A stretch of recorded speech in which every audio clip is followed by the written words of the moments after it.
그 잠깐 우리 설교 시간 좀 들어보고 싶은데 가져보고 싶은데 두 분께서 각각 가장 좋아하시는 성경 구절이 있으면은 짧게만 한번 소개해 주시면 고맙겠습니다. 서일웅 목사님께서 혹시 가장 좋아하는 구절이 있으실까요? 성경 구절 중에? 예, 저는 고린도서 13장인가? 사랑장이요? 제1은 사랑이라. 네, 제1은 사랑이고요. 구약에서는 이제 아모스 장애가 간같이 그 구절 5장이죠. 그 구절. 잠깐만 죄송한데 한 번만 더 얘기해 주시면 될 거예요. 네. 처음에는 제일은 사랑이다. 예.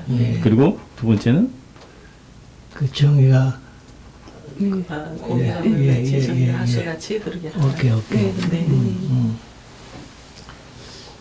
그 옛날부터 그냥 성경을 갖다 경을 부르면서 그 요절을 외우다가 만났는데 저는 별로 좋아하지 않습니다.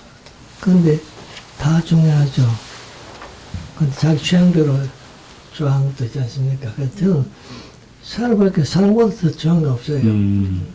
제일은 사랑이다. 그 맞는 말이고 또 정의와 공의 이것은 이제 우리 삶의 기본이지 않습니까? 그래서 두 말씀 그거 좋아하죠.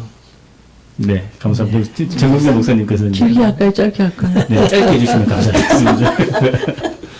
네. 이사야 선지자 늘 말하면서 내 백성을 위로하라. 잠깐만요. 제가 이거 제 교회 안 다녀서 그런지 목사님께서 말씀해 주신 구절이 다 생소해요, 진짜. 예. 천천히 한 번만 더 얘기해 주십시오. 이사야 선지자라고 있어요. 이사야서라는 이름을 하는데 이분이 그 긴 60석장에 나오는 그 내용들이 보면 결국은 내 백성을 위로하라. 네, 그게 핵심이었어요. 네. 네, 좋아합니다. 안 들리세요? 감사합니다. 더 길게 할 수도 있고요. 네, 안 들리시나? 저는 그래도 미션 고등학교 나와서 뭔 말인지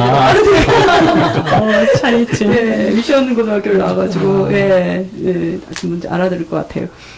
듣고 있으니까 뭐랄까요, 우리가 옛날에 어렸을 때 목사님 이 사회에서 목사님이라면 이런 분일 거야.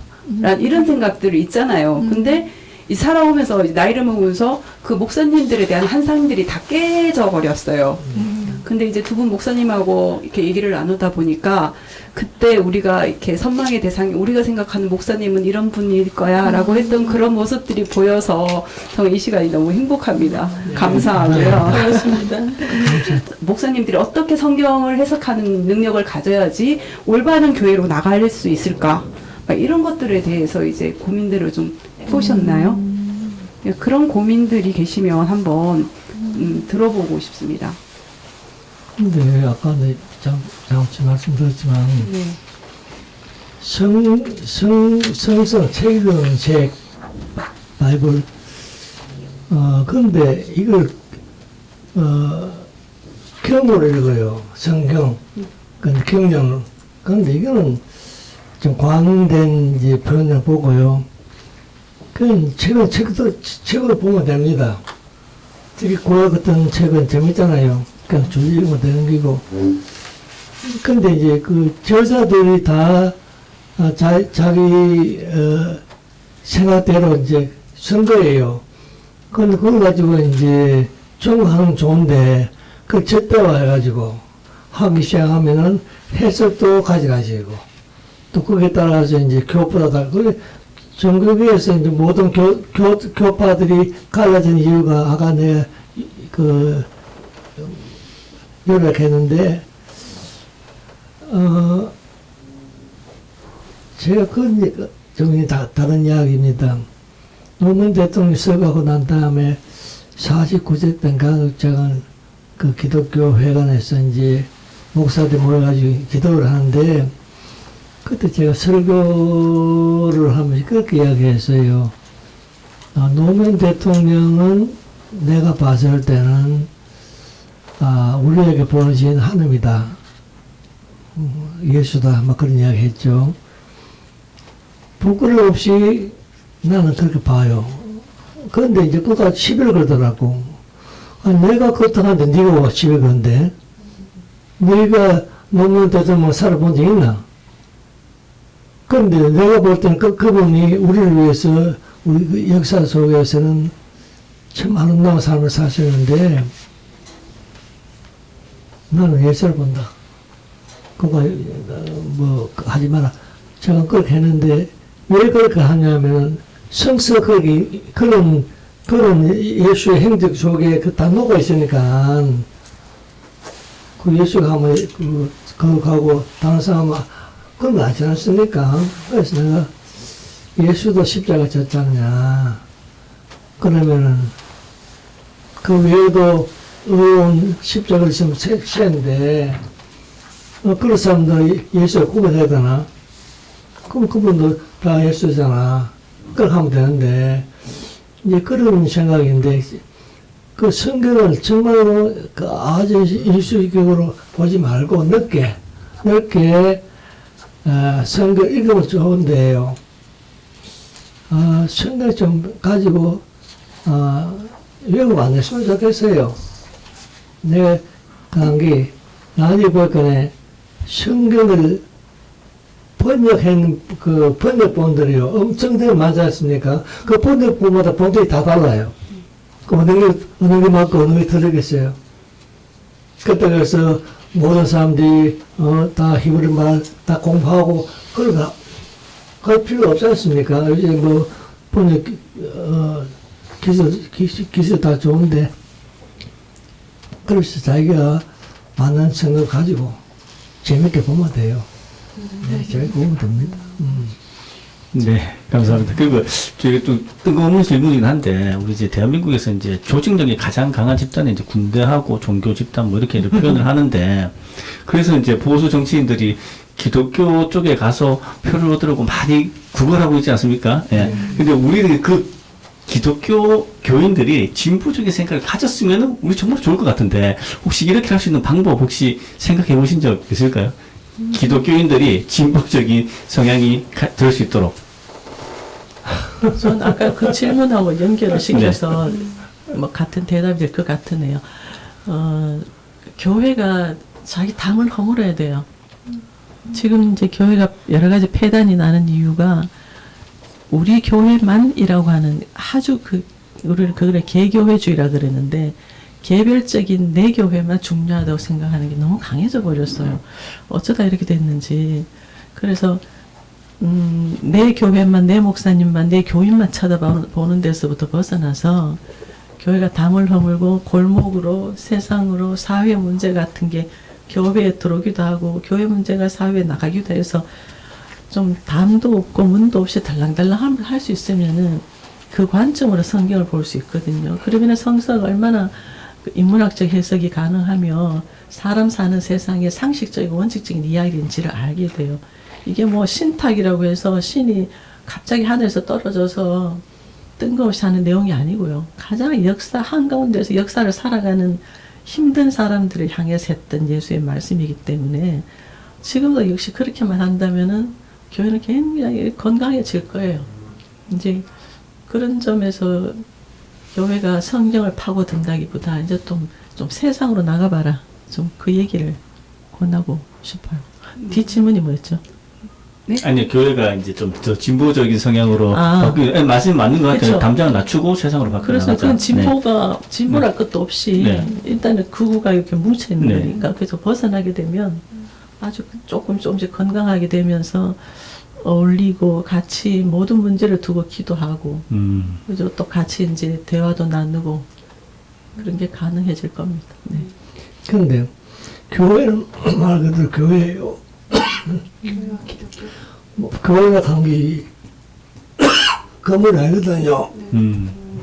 근데 그걸 가지고 이제 뭐지 이상한데 종교처럼 아닙니다. 네, 그걸 알면 되는데. 예. 불교도 교회에 있고요. 모든 교회에 있었습니까? 그런데 그걸 가지고 기독교만 국가된 교회. 그건 아니거든요. 그 건물이 아닙니다. 네. 건물 아니고 그 공동체를 갖다가 교회를 하는데 기독교도 그리스도인 그 말이잖아요. 그러니까 그걸로 부르면 되는데 기독교 하면 기독교 하는 종교처럼 이야기한단 말이에요. 그거는 습관적으로 자꾸 그걸 부르는데 용어가 좀 정을 잘하면 좋겠어요. 용어가 결국은 그 용어가 자꾸만 벽을 만드는 것 네, 같아요. 맞습니다. 그러니까 네. 이 용어들이 좀 펼쳐지면은 맞습니다. 쉬운 말로 바뀌어야지 맞습니다. 모든 사람들이 맞습니다. 맞습니다. 접근하기가 좋은데 이렇게 모든 기득권들은 항상 그렇죠. 자기들의 언어를 가지려고 하죠. 접근하지 네, 못하게 맞습니다. 하려고. 그렇죠. 네, 그러신 것 같아요. 저는 이제 사실은 서 목사님을 처음 사실 제가 이렇게 가장 인상 깊게 이렇게 기억하게 된 게 한 늙은 목사의 호소라는 글이었어요. 대선 기간 때였죠, 그죠? 이재명 네. 지금은 현재 당 대표시지만 그때는 후보를 지지한다라는 내용이었거든요. 그래서 그 얘기를 보고서 들으면서 참 이 시대에 용감한 목사님이시다. 라는 생각도 들었고. 많은 네. 정치인에 나왔는데요. 네. 노무현을 가장 다른 분이 그분이에요. 내가 단 거 아닙니다. 그분이 잘 모르잖아요. 그런데 노무현 대통령이 끌어갔던 길, 원칙과 상식 가지고, 그건 뭐, 부끄럽죠. 뭐또 다른 사람 이해하겠는데, 그래도 또 목사들이, 교인들이 이 종교성이 많아요. 그래가지고 가지 말고, 이재명 나왔잖아. 싸우지 말고. 근데 뭐, 얼마나 쪼는지, 내가 참, 잔인하다, 잔인해. 응? 같은 당의 중에서 쪼고. 아니, 솔직하게 더 훌륭한 사람이 나오라 그래요. 너무 되잖아요. 너무 뒤에 앉아가지고, 막, 근처근처 걷고. 그렇게 지금 언론에서 나온 태도를 보면 이재명 지금 대표죠. 대표만큼 유권자들 생각하고 정직하고 해명을 드리지 말고 증거 대놓고 하면 되잖아. 근데 뭐 장관께서 아이고 그렇습니다. 그래서 저도 그 말씀 와닿는 게, 이제, 노무현 대통령 가장 닮은 사람이 이재명이라고 말씀하셨던 것처럼, 당시에 뭐 이런 별명이 있었어요. 전투형 노무현이다. 뭐 이런 별명이 있었습니다. 네. 나는 노무현 대통령이 시험에 떨어져가지고 부산에서 그 과정을 이제 표시해보면 참 많이 너무도 많이 흘러가는데, 나중에 이재명 지지자 보면서 흡사 닮았다. 그래요. 착한 게 차이라 그랬죠. 네, 네. 착한 게 잘. 근데 그럼에도 불구하고 그렇게 했음에도 불구하고 윤석열이 당선됐잖아요.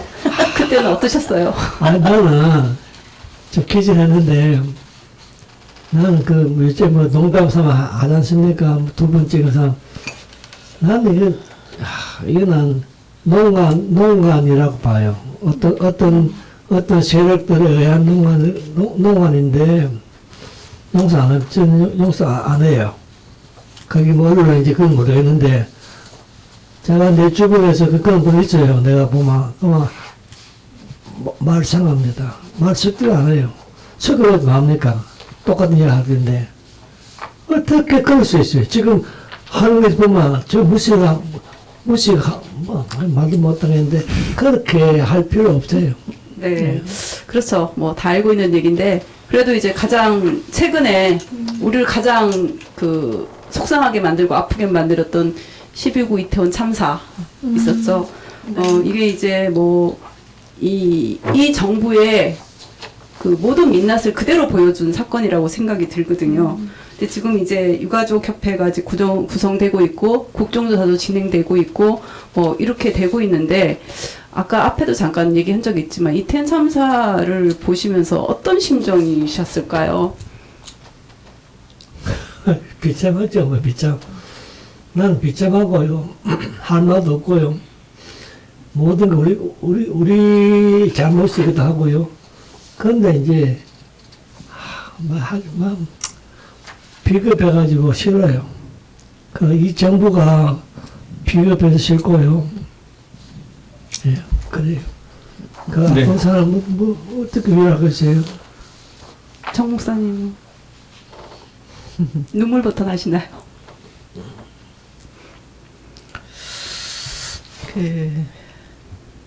처음에 그날 밤에 이제 밤새 이제 라디오를 듣고 했는데 제일 먼저 든 생각이 세월호를 겪었으면서 목숨 걸고 싸우지 않았구나 반성이 제일 먼저 들었어요.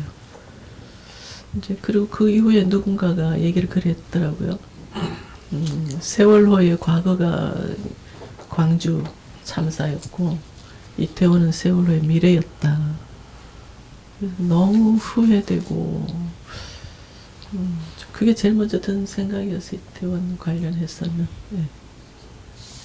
근데 윤석열이 되고 나서는 저는 이제 서 목사님 보면서 서 목사님 머리에 지금 꽈리가 하나 남아있어요. 예전에 박근혜 때 하나 터졌던 게 두 개 중에 하나 남아있어요. 시한폭탄이거든요. 근데 이제 윤석열 때 터질까 봐서 저는 이제 걱정인데 너무 분노가 많으시니까 일단 그게 걱정인데 저는 분노를 좀 이제 정리하기로 한 게 이게 민주주의다. 민주주의는 어떤 인간도 대표가 될 수 있어요. 근데 제대로 된 민주제도라면은 어떤 놈이 대통령이 되어도 함부로 흔들 수 없는 제도를 만들어 놓는 것이 민주제도다. 그건 이제 시민의 몫인 거죠. 그래서 시민으로 제대로 된 시민으로 성장하는 것이 우리의 과제고 또 앞으로 그걸 해야 되는 것이 노무현 재단에도 있다. 이제 그런 생각을 하고 윤석열에 대해서는 늘 제가 목사님께 말씀드리는 게 존재 자체가 그런 사람이기 때문에 일희일비하지 맙시다. 그래서 어떤 일에도 놀라거나 뭐 그러기보다는 우리 할 일을 좀 해나갑시다. 그런 생각도 하고 있습니다. 혹시 마지막에 말할 수 있을지 모르겠는데 저는 노무현 재단을 보면 그 이전에 민주화 운동을 했던 거하고 딱 대별점이 나요. 그전에는 대학에서 의식화 교육을 받은 학생이 운동권이라는 이름을 부르면서 민주화운동을 했거든요.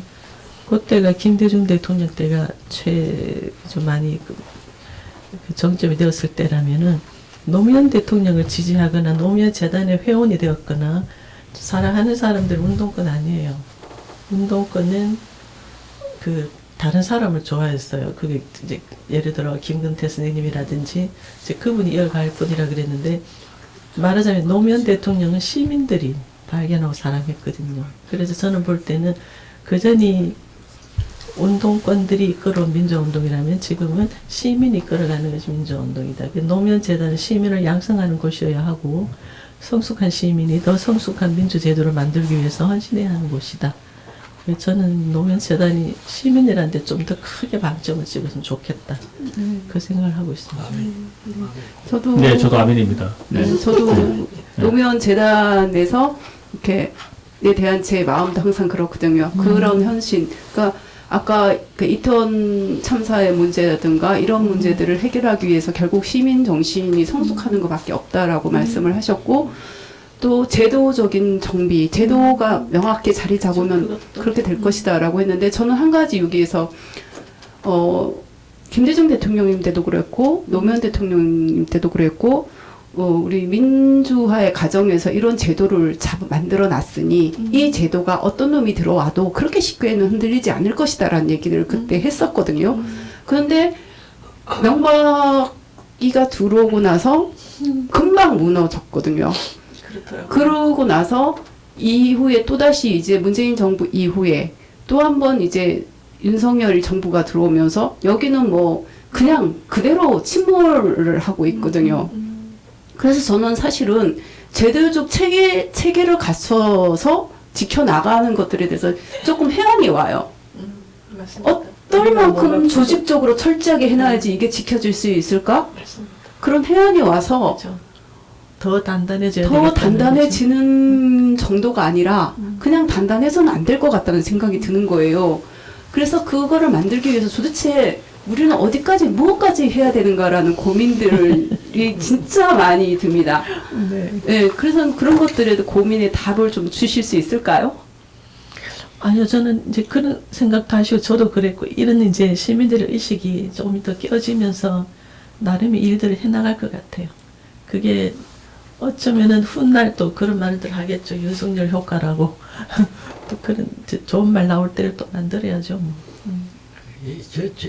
전에는 제가 이제 정보사 앞에 간소했는데 요즘은 정부한테 배우는 그겁니다. 참, 우야마 설득 좀 내놓고. 네, 우리 서유동 목사님 스트레스 좀 덜 받으시게 이제 정치 이야기는 여기서 마무리하는 차원에서 마지막으로 우리 저기 한 9개월 정도 지나고 있는 윤석열 정권의 총평 한마디로 정리하면은 어떻다 이것만 하고 이제 정치 이야기 그만하도록 하겠습니다. 네. 윤석열 정권은 지금 어떻게 평가하고 계십니까? 한 줄로 말씀 부탁드리겠습니다. 제로로 온 것 같아요. 아이, 저는 걷는 너무 맞는 거고요. 작은, 뭐, 여러 가지 설득 많고 다 한데, 그 다 알죠. 근데 우리 역사가 70년 동안 계속해서 흘러왔는데, 이제 와가지고 뭐 반대를 한다고, 뭐, 멋지대로, 그건 헛소리고, 지금도 그냥 끌어내야 돼요. 뭐, 무정하고. 그런데 힘이 짧아가지고 제가 안 되니까 이제 약이 오르는데요. 그러나 뭐, 던져 봅니다. 네, 그럼 서 목사님은 끌어다녀야 되는데 힘이 짧아서 약오르다 이렇게 정리하면 되겠습니다. 네, 잘하겠습니다. 네, 재국민 목사님. 네. 저는 분명히 무너지는데, 무너지는 것도 아주 아마 우리에게 큰 즐거움을 줄 것 같아요. 그래서 그 이제 무너지는 꼴을 보는 것도 네. 즐거움 될 것 같은데, 네. 다만 내로는 그날까지 저지른 사건들, 사고들 때문에 결국은 그 사회에 힘없는 자들이 많이 다치고 사고 나고 어쩌면 목숨까지도 잃을 수 있는데, 우리가 더 이제 좀 더 연대해서 그런 사람들을 지지하고 우리가 조금 쿠션이 돼줄 수 있는 방법이 뭐가 없을까, 네. 그런 고민들을 좀 같이 시작했으면 좋겠다 싶네요. 저희 대구가 이 전국에서 제일 욕먹는 동네인데 지금 이제 저희 대구에도 이런 목사님이 계십니다 라고 자랑스럽게 얘기할 수 있게 될 것 같아요. 아니, 친구가 많습니다. 친구가 많이 있어요. 되게 많아요. 근데 어쨌든 뭐 이렇게 우리가 항상 보는 목사님 모습이나 이런 언론을 통해서 보는 이런 모습이 아니라 진짜 우리가 찾고 갖고 옛날부터 로망으로 갖고 있던 목사님의 모습들을 고스란히 갖고 계셔서 너무 감사하고, 또 이런 모습으로 앞으로 더 이 대구 지역에서 모든 활동하는 사람들한테 힘도 주시고, 네, 이렇게 위로가 필요할 때 위로도 해주시고, 그런 분들이 계시다는 게 너무 좋고요. 저 또한 위로가 필요할 때 찾아가겠습니다, 선생님. 감사합니다. 고맙습니다.